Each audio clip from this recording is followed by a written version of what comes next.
नाशिकचा भोंदूबाबा कॅप्टन अशोक खरात याचा पाय आता आणखी खोलात जाणार आहे। महिलांची फसवणूक आणि लैंगिक छळ केल्याप्रकरणी कालपर्यंत त्याच्यावर 6 गुन्हे दाखल झाले होते आणि आता आणखी लोक पुढे येऊन त्याच्या विरोधात गुन्हे दाखल करतायत। IPS तेजस्वी सातपुते यांच्या विशेष तपास पथकाकडून अशोक खरात याची गेल्या 6 दिवसांपासून कसून चौकशी सुरू आहे। अशोक खरातची आज 24 मार्च रोजी पोलीस कोठडीची मुदत संपली होती। त्यामुळे आज त्याला पुन्हा एकदा न्यायालयात हजर करण्यात आलं। न्यायालयानं अशोक खरातला 5 दिवसांची म्हणजेच 29 मार्च पर्यंत पोलीस कोठडी सुनावली आहे। आज न्यायालयात नेमकं काय घडलं तेच या व्हिडिओच्या माध्यमातून सविस्तर समजून घेऊयात। नमस्कार, मी कोमल आचरेकर आणि तुम्ही पाहत आहात महाराष्ट्र टाइम्स ऑनलाईन। या व्हिडिओला सुरुवात करण्यापूर्वी एक महत्त्वाची आठवण, जर तुम्ही महाराष्ट्र टाइम्सचं YouTube चॅनल अजूनही सबस्क्राइब केलं नसेल तर ते लगेच करा। कॅप्टन अशोक खरात याच्या विरोधात अत्याचाराचा गुन्हा नोंदवण्यात आलाय। नाशिक मधल्या सरकारवाडा पोलीस स्टेशनमध्ये हा गुन्हा दाखल करण्यात आला असून एका 35 वर्षीय महिलेवर गुंगीचं औषध देऊन तिच्यावर बलात्कार केल्याच्या आरोपाखाली त्याच्यावर कारवाई करण्यात आली आहे। बुधवारी 18 मार्च रोजी खरात याला पहाटे 3 वाजताच्या सुमारास गुन्हे शाखेकडून ताब्यात घेण्यात आलं।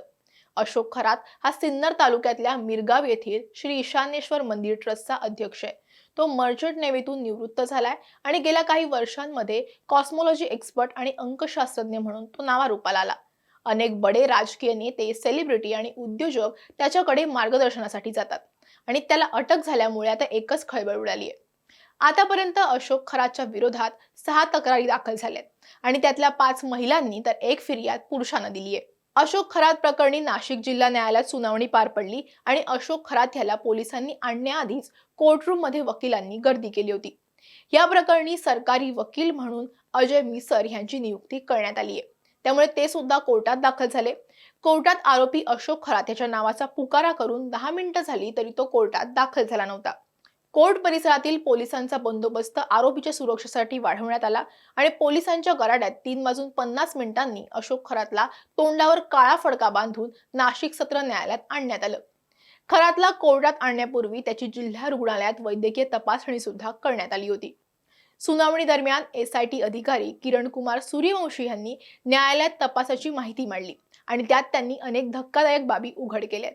आरोपी महिलांना खडे, पेढे आणि पाण्यात काहीतरी पदार्थ मिसळून देत असे, ज्यामुळे त्या महिलांना अस्वस्थ वाटायचं आणि त्यानंतर त्यांचं शोषण केलं जात असल्याचा आरोप यावेळी करण्यात आला।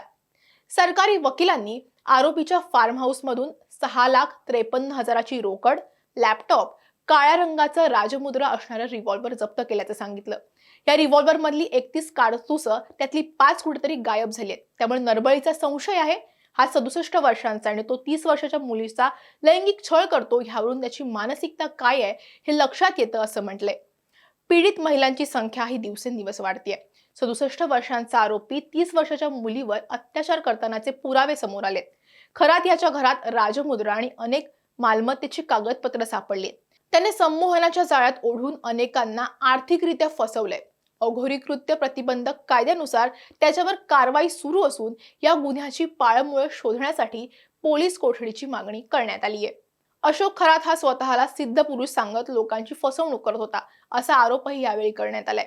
साप, वाघ यांचा वापर करून भीती निर्माण केली जायची आणि तसंच कस्तुरीसारख्या वस्तूंचा वापर करून वन्यजीव कायद्याचं उल्लंघन झाल्याचा संशयही व्यक्त करण्यात आलाय। बचाव पक्षानं म्हणजे अशोक खरात याच्या वकिलांनी 7 दिवसात पुरेसा तपास झाल्याचा दावा करत पुढील पोलीस कोठडीची गरज नसल्याचं सांगितलं। आवश्यक ती कागदपत्र उपलब्ध असून पुढील तपास न्यायालयीन कोठडीतही होऊ शकतो, असा युक्तिवाद अशोक खरात यांच्या वकिलांनी केला। युक्तिवाद सुरू असताना आरोपी खरात हा मान खाली घालून उभा होता। कोठडी सुनावण्याआधी न्यायाधीशांनी त्याला काही बोलायचं आहे का असं विचारलं। यावर मला साप, वाघ ह्याविषयी काही माहित नाही असं खरात म्हणाला। मी हे पहिल्यांदाच ऐकतो आहे। मंदिरात कधीतरी जायचो, त्यावेळी 100च्या आसपास लोक असायचे। शिवरात्र, श्रावणी सोमवार अशा वेळी जात होतो। 5 दिवसांच्या कोठडीत जे प्रश्न विचारले त्याची सगळी उत्तरं दिली आहेत, असं अशोक खरात म्हणाला। सरकारी वकिलांनी या प्रकरणाची व्याप्ती मोठी असल्याचं सांगत पुढील तपासासाठी पोलीस कोठडी आवश्यक असल्याचं सांगितले।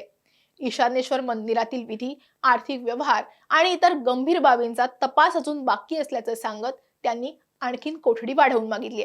एकूणच गंभीर आरोप आणि तपासातल्या नवीन बाबी लक्षात घेत न्यायालयानं अशोक खरातला 29 मार्च पर्यंत पोलीस कोठडी सुनावली आहे आणि या प्रकरणात आणखी धक्कादायक खुलासे होण्याची ही शक्यता आता वर्तवली जाते.